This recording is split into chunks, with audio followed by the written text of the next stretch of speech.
चंदा मामा निकल गया। क्या बोलती हैं कि बेटा देख चंदा मामा निकल गया। और जब करवा चौथ जैसी रूढ़िवादी परंपराएं आती है तो आप उसी चांद को पति के रूप में देखती हैं। तो कैसा दोहरा मापदंड। एक तरफ तो आप उस चांद को अपना भाई बना रही हैं और दूसरी तरफ जब करवा चौथ जैसी परंपराएं आती हैं आप उसको पति के रूप में देखती हैं। कैसा दोहरा मापदंड। क्या यही हमारे महान पुरुषों ने हमें सिखाया? क्या इसी दिन के लिए उन्होंने बलिदान किया? क्या इसी दिन के लिए उनका संघर्ष रहा? क्या इसी दिन के लिए उनका समर्पण रहा? मैं आपसे बता दूं, जितने भी ये त्योहार आते हैं यहाँ पर आप सभी समझ रहे होंगे मैं कौन से त्योहारों की बात कर रही हूँ। आप सभी उन त्योहारों को बनाना बंद करें, क्योंकि साथियों आप कम से कम 50-60 हजार रुपए एक साल में उन त्योहारों पर बर्बाद करते हो। और वही पैसा अगर आप अपने बच्चों की पढ़ाई पर लगाएं तो मैं गारंटी से कहती हूँ कि आपके बच्चे इस देश के प्रधानमंत्री भी बनेंगे। लेकिन जरूरत है इन परंपराओं को तोड़ने की,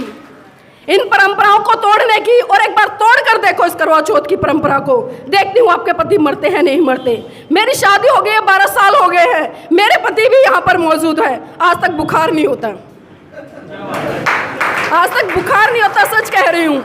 छोटी मोटी बीमारियां हैं वो अलग मैटर है, लेकिन जो बात आती है कि मरने की, पति की लंबी उम्र हो की, तो साथियों हमें जरूरत है आज जागने की, क्योंकि आज हम उस मुकाम पर हैं जो हमारे महान पुरुषों ने बलिदान दिया, उसके खातिर आज हम यहाँ पर आज पहुँचे हैं। अच्छी नौकरियों पर काबिज है, अच्छी कॉलेजों में पढ़ रहे हैं, अच्छी डिग्रियाँ ले रहे हैं। मंच पर आसीन हमारे 2 साथी हैं जो कि JNU से हैं।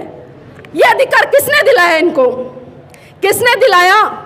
अगर बाबा साहब इस समाज के लिए इतना त्याग समर्पण नहीं करते, साथियों मैं गारंटी से कहती हूँ बाबा साहब ने तो 4-4 बच्चे मिशन मूवमेंट पे कुर्बान करे हैं। जिस दिन आप एक बच्चा भी कुर्बान कर दोगे ना, मैं मान जाऊंगी कि हाँ आप बाबा साहब का सम्मान करते हैं।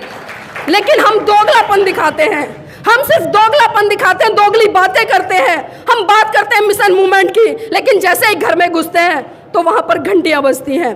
आखिर क्यों?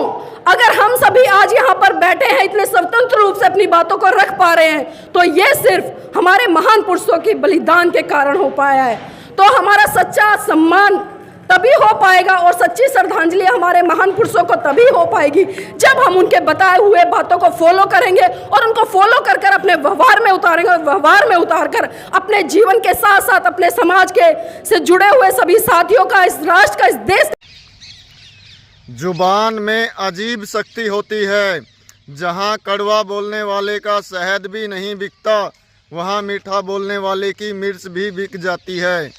नमो बुद्धाय, जय भीम, जय संविधान, जय मान्यवर कांशीराम।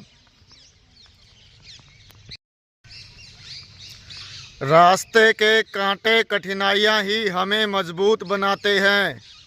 नमो बुद्धाय, जय भीम, जय संविधान, जय मान्यवर कांशीराम।